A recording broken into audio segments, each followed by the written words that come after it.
Before this video starts, I just want to say that the saffron poster giveaway is only going on for a few more days, so the links are in the description. Get in while you still can. Welcome to the full compilation of every guide from the last month. Hopefully this is posted on New Year's Day, otherwise I'll be sad. To kick off the new year, I've went ahead and edited down the shorts to be viewed all in one video with minimal downtime and the lack of introduction and calls to subscribe, which, by the way, subscribe if you haven't. At the end of the video, there's going to be a full farm tour as well as the farmhouse on the mainland and Ginger Island. Most of the video is going to have the 4:3 ratio since they were all YouTube shorts and TikTok shorts. Apologies for that, but the tour itself will be in glorious 16:9. So enjoy! You can decorate any farm that you want. Don't be intimidated by all the different farm options. All the time I see people saying that the only good looking farms are the forest farm and the beach farm, and I'm going to prove that false. There isn't a single ugly farm in this game, and to prove it, the farm I've chosen to decorate for this series is the Hilltop Farm. Admitted by the game itself to be the most difficult to decorate, with hills and rivers and cliffs all over the place, it's the most rugged and difficult farm to work with. Over the next month, we'll turn this farm from a barren cliffside mess into a place worth calling home. So subscribe to keep track of the progress and tips over the course of the month. There's actually a website for planning out your Stardew farm. Both the description and the pinned comment will have a link to this website, and unless you're absolutely crazy at decorating, most people I know will at least use this as a base before building anything. It's extremely daunting to move buildings over and over just to have no idea where to put it. The same way it's tough to do line art without a sketch. You'll get so much farther and decorate so much better going in with a plan than you will without one. So be sure to check the links and stuff to get access to that website, and good luck. You don't actually have to have just the good buildings over and over. You know what's fun? Build a mill. You don't need one, but guess what? It looks cool. It looks good on a farm to have a mill. Do you know what else you don't need? A well. Build one anyway. You don't have to have 7 sheds filled with kegs. You can have space for cool buildings that don't do anything. I mean, let's keep it real. The ideal money-making farm looks like this. And admittedly, it doesn't look very good, does it? Nobody needs a slime hutch, but build one anyway, because guess what? It's badass to breed slimes. And Sebastian likes it, so that's always a plus. Mix up your pathings. You don't just have to have the same gross path for your entire farm. Mix it up a little bit. Use that weird hay ground outside of your animal housing. Get that weathered wood ground outside the monster farm. You have so many options. Use them all up. In my opinion, the wood path looks great for thin pathing, while the rustic wood looks great for paths 2 tiles wide. But really, you can use anything you want anywhere you want. You can make anything look good as long as you put your all into it. That sounds really stupid, but it's genuinely true. Just as long as you don't use this. Don't use this. This looks bad. At some point during the process of building your farm, you'll have to choose between form and function. Or do you? Truth be told, you don't actually need to grow 1 billion crops on your farm to be successful. Even if you only have a couple hundred crops growing, that's totally fine. Remember, you do have the Ginger Island farm and your greenhouse to work with as well. And you don't need to make 81 million gold in year 1 just to be successful. It's totally okay to just have a small spot to grow crops, especially if you want the rest of your farm to look decorated. Or you can grow 5,000 crops, I'm not gonna stop you. The farmhouse and greenhouse can actually be moved now. I think it could also be moved in 1.5, but I don't remember. It makes sense for the farmhouse to be where it is by default, but you don't have to actually leave it there. Feel free to totally smack that building right in the middle of your farm. Want the greenhouse to be closer to your farmhouse? Done. Hate the place where your shipping bin is? Guess what? You can move that bitch too. Concerned Ape really gave you the ultimate creative freedom over your farm.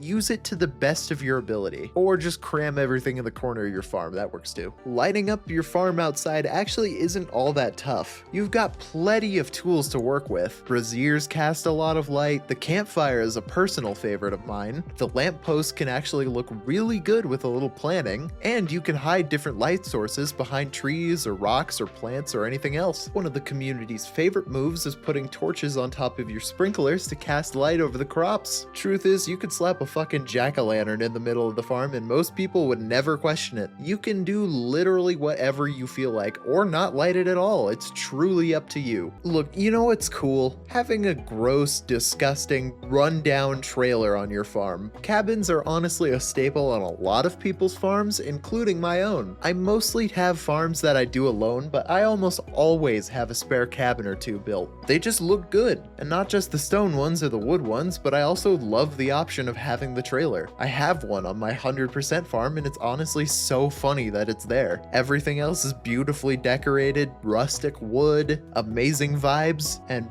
bam! Right in the middle of the farm is a gross trailer. Get silly with it. Not everything is so serious. God, you always take everything so seriously. Lighten up a little bit. You know who I'm talking to. Look, let's face it, okay? We're all gonna need processing machines at some point. In one way or another, we're gonna need a keg or a jar or any of the other 400 processing machines you can use. Lucky for us, they can look good too. For example, I've got these preserved jars just out in the open for row, and all I did was surround them with some stones. Suddenly, they don't just look garbagey and tossed in, they look like they have a place. Or these beehives that are shaped like a heart. A Stardew Farmer classic. You can make processing machines look like they truly have a place. They don't just have to be in a corner or in a shed collecting dust. Fish ponds are way more than just a half-decent way to make money. As a matter of fact, some of them have the ability to change colors of the water depending on what fish you put in. Lava eels, void salmon, the slime jack, all 10 legendary fish, and the super cucumber all have the ability to change the pond into different colors. Personally, the lava eel, void salmon, and Miss Angler are my favorites, but there's a wide range of colors to choose from. Admittedly, this tip isn't for everyone, but there's nothing wrong with wanting more colors on your farm, especially if you're a fish farmer. You know what? I should have done the Riverland farm. I tell you what, if we hit 1,000 subs before the end of the year, I'll do the Riverland farm too. So I guess there's another reason to stay subscribed. Symmetry and asymmetry truly boils down to personal preference. I honestly don't have a ton of advice when it comes to this, other than to go with what you like. Some people will like it when everything is symmetrical, other times people will like it when things are wobbly and all over the place. Do what you like, even if you don't think it's what other people would like. At the end of the day, it's your farm. And as long as it looks good to you, you can do whatever you want. You don't even have to follow these guides if you don't want to. Although, you should. You should. I would love you forever if you did. Have you run out of room on the farm to place your processing machines? Do you need far more crystallariums than you have shed space left? Because I'm about to give you the hottest tip of the entire month. Do you know where no NPC ever walks? That's right.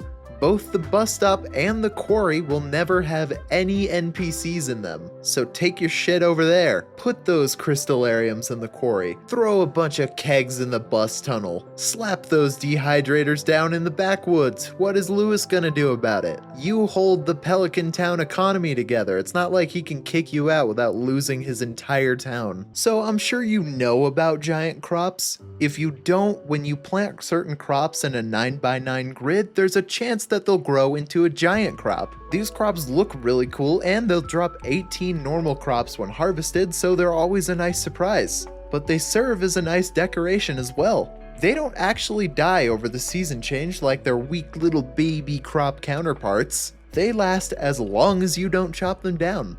The biggest downside to this is that they are possibly the biggest pain in the ass to grow and never seem to grow when you want them to. Like genuinely, even with cheats, these 3 took 5 in-game years to grow. So they're sometimes a little more trouble than they're worth. But if you can get them to grow, not only are they super cool, but you can show off too. This is possibly the most lowball tip out of all 31 that I have, but it's so basic that I'm surprised it's not on any other lists. Plant some goddamn foliage. put grass and trees down. You are on a farm. There is gonna be nature. Look, here's my 100% file, okay? This is the same farm with and without all the grass and trees and nature. It's such a simple thing, and yet it makes literally all the difference. If you don't know what to do with a tiny space, plant grass down, slap a tree there, and bam, there you go. Something's there now. It's the most simple and easy improvement you can make, so go do it to any farm.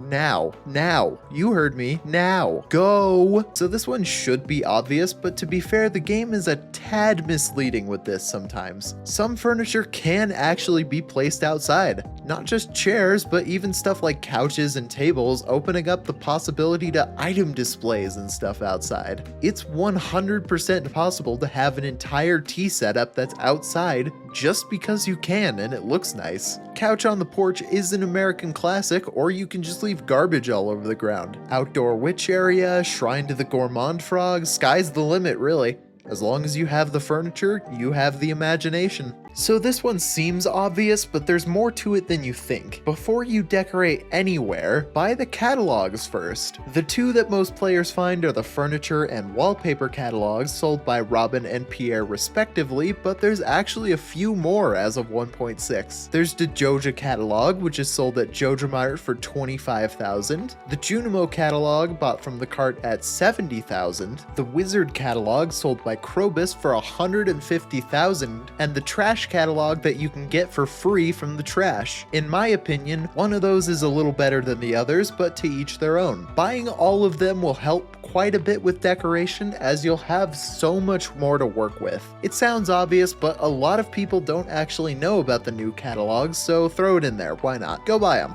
So before we move to the farmhouse, we have one more aspect of furniture to talk about. There's a few bits of furniture hidden behind secrets all over the valley, and even some in the desert, the Ginger Island, volcano, you name it, there's probably something there. I'm not going to explain where they all are, as that's both far too long an explanation for a short and too many spoilers for a Stardew video, but there's plenty of secrets all over the valley for you to find. And a lot of the furniture is quite nice and unique to those areas, so it's worth a look around.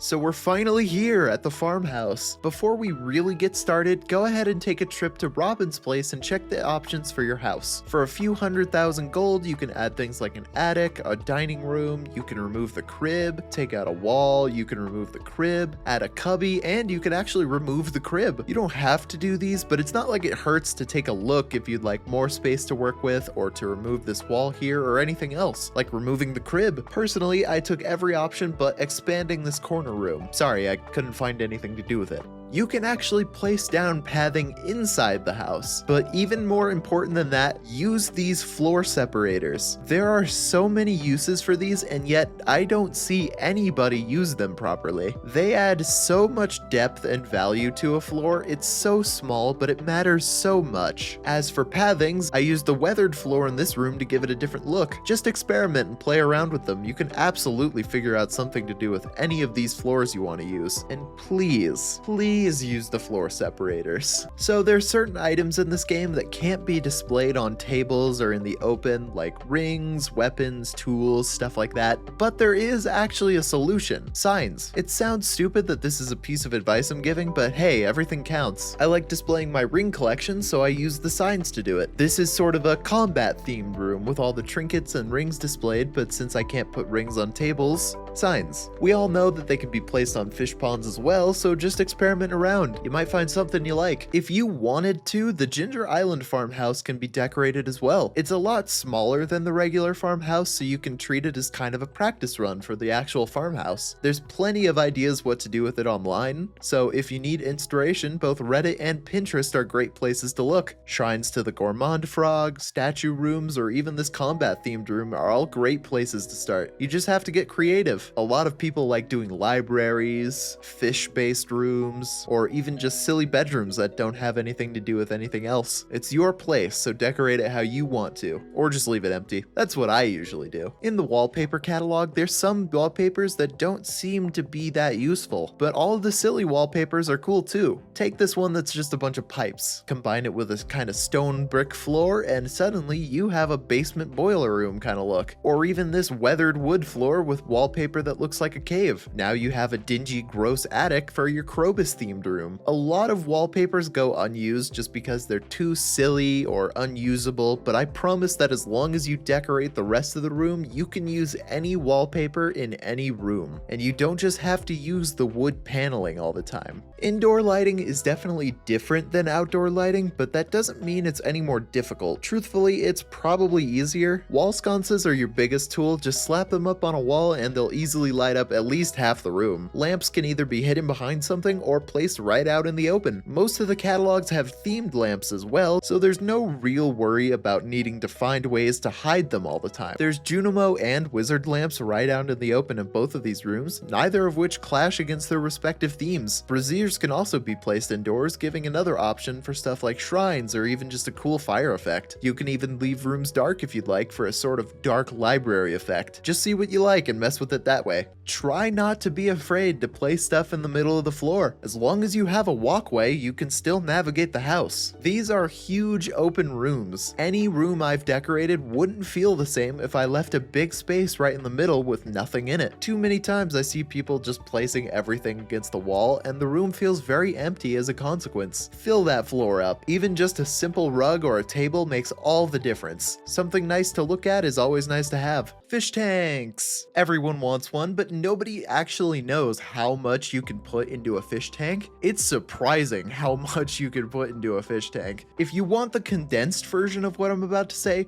go check the Stardew Valley wiki. Otherwise, in small and modern fish tanks you can have one decoration, but in other tanks you can have one of each available decoration. The amount of bottom creatures and actual fish you can have in each tank depends on the size, capping out at 6 of each. Decorations include things like anchors, ancient swords, clay, coral, hardwood, Joja Cola, Lewis's shorts, nautilus shells, pearls, pineapples, rainbow shells, seaweed, stones, and even treasure chests. Bottom feeders include things like flounders, blobfish, crabs, crayfish, frogs of every type, sandfish, snails, stonefish, lobsters, most of the beach forageables, regular and super cucumbers, and sea urchins, which can have hats on them too. And of course, fish. So, put down a fish tank or two. They end up looking pretty cool. Did you know you can decorate your cellar too? Not a lot of people do that because they like to fill it up with casks, but since I don't use casks very often, I always decorate the cellar. Personally, I like to go with a bar and tavern theme. The arcade machines, some tables, food, a bar, casks, kegs, barrels, the works. Don't know if you could tell by my entire channel theme, but I fuck with the bar and tavern theme. My favorite build in Minecraft is a giant ass tavern, and the part I look forward to the most in every playthrough is decorating the cellar to look like my own little hollow. And before you ask, yes, I had extra attention in school. I went to special classes that had extra teachers, so take that information as you will. Feng Shui might be important in real life, but it means absolutely fucking nothing in Stardew Valley. Don't worry, the birds and the monkeys can't get you here. You can place the bed by the door if you want, your rooms don't have to flow together, the plants can go wherever you want, you don't have to have your desk be in the command station, it's totally cool. I promise, nobody can get you here. This is a safe game. You can clutter your house with as many trinkets and objects as you want. However, Mr. Clifton, if you see this, I need some help with my real life room. I feel like the birds and the monkeys can see me, but I'm actually too poor to fix it. Can you please send some help? Please, Mr. Clifton, I beg of you. We've previously talked about how some items can't be easily displayed, so we should dive a little deeper into that. A lot of people are often disappointed by the fact that we can't place tools or rings on tables, but this can be solved by placing a sign instead. But what can be placed on tables? Well, you can place fish on tables, you can place tables on tables,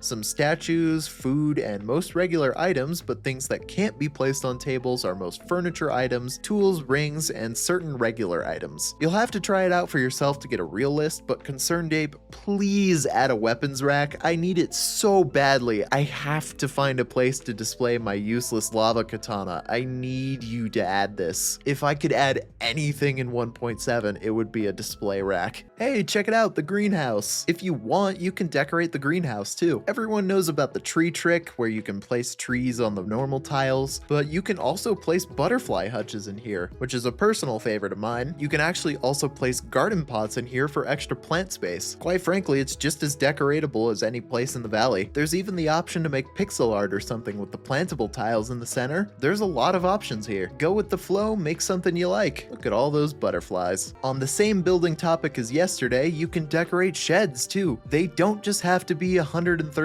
kegs. You can put whatever you want in there. Azira?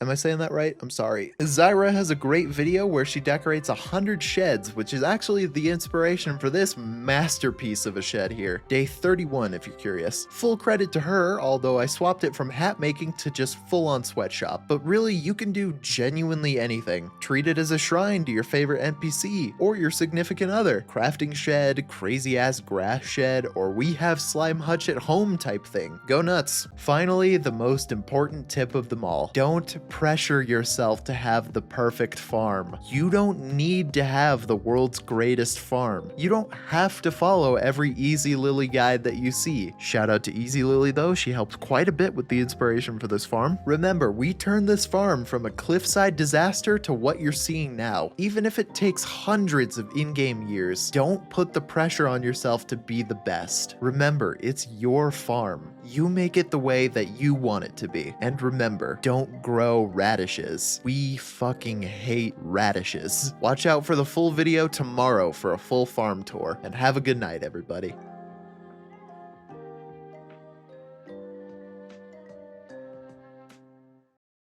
Okay, so welcome to the crib. I've literally never done a farm tour in my life. We're just gonna see how this goes. First of all, we got Krobus room. We got Krobus painting. We got a bunch of Krobus's like favorite gifts. The monster compendium.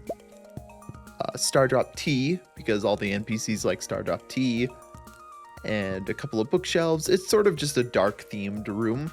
Down here we got pirate room, pretty standard, you know, nice dark colors, anchor, pirate flag. This is a bunch of furniture from Penny's 14 Heart event, but you can get it from the desert festival too. When she is manning the stations, she will sell some of her 14 Heart furniture sometimes. So they're no longer exclusive. We got a little Junimo room here. You know, we got one of each of the colorful Junimos, some of the sitting guys, just a lot of foliage, some of the movie posters, big Junimo hut. We got that next to this little library. I was gonna make this room bigger, but I couldn't find anything to do with it, so I just ended up going with this. Nice little library. Lovely, lovely little sitting room. Then we got Krobus, the goated roommate, the greatest of all time. We got this little, I didn't know what to call this, kind of like a museum.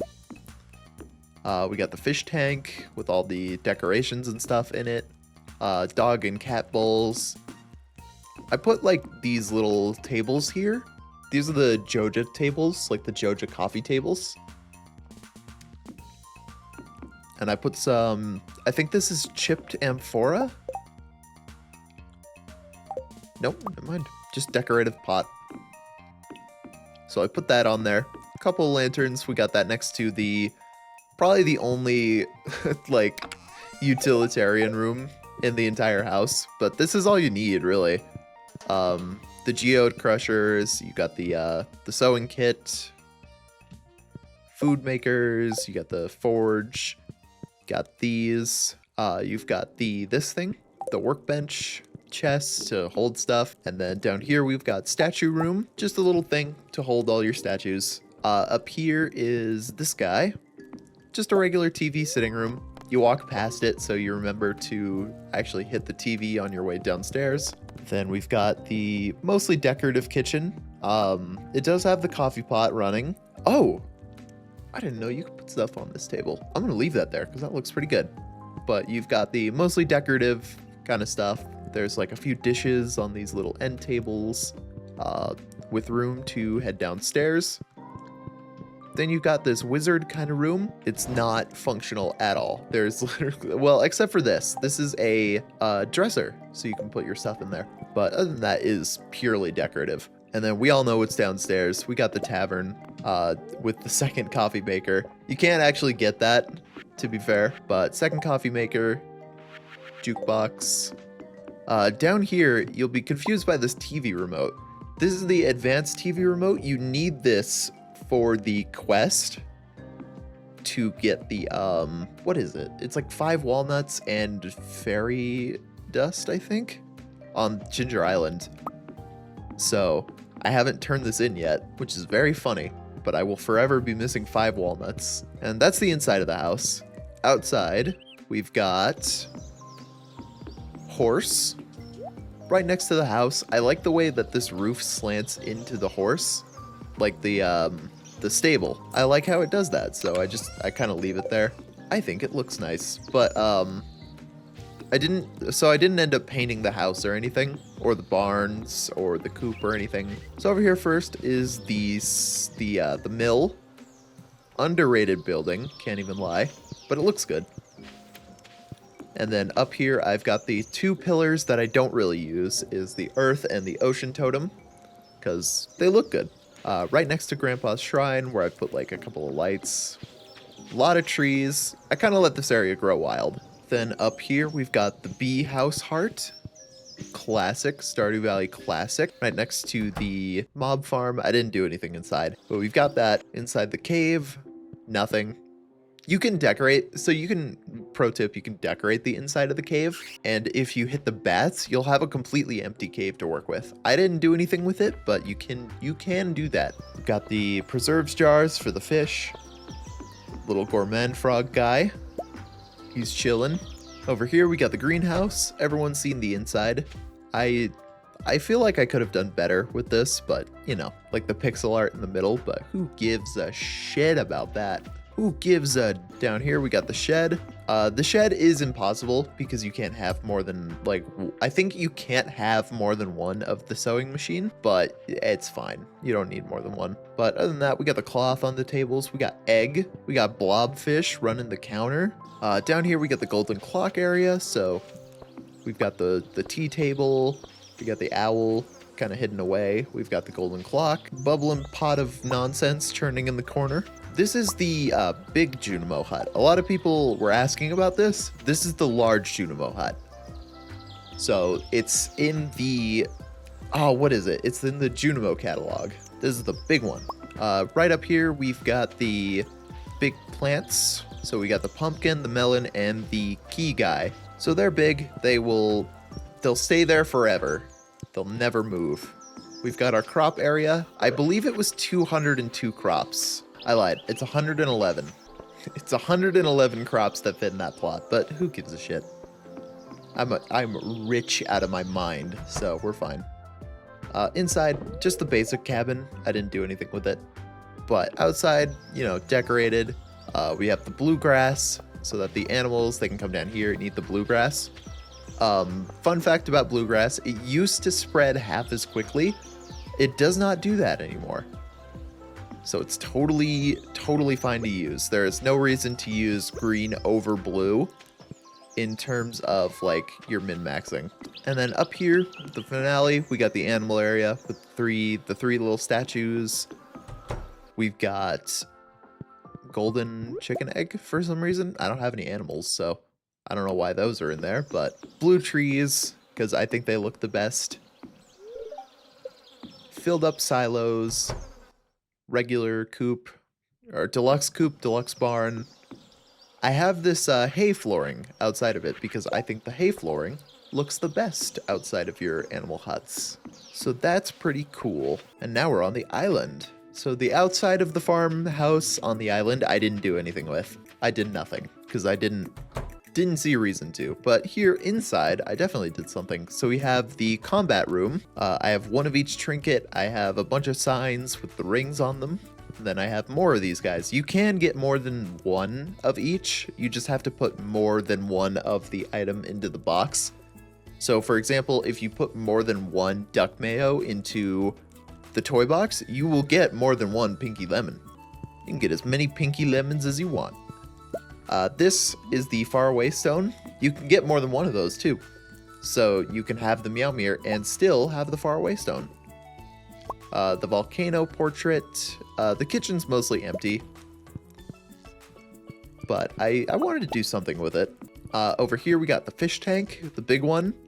It's not the same as the deluxe, so you can only have a couple of fish in it, but I put the glacier fish boys. Hey, this guy's a fucking moron. That's obviously a deluxe tank. What a stupid idiot. Look at him go. And then all of my sea urchins have hats. So the magic cowboy, elegant turban, just some of my favorite hats, Pomni hat. So those are all sitting there. A couple more of these sword cases, because I really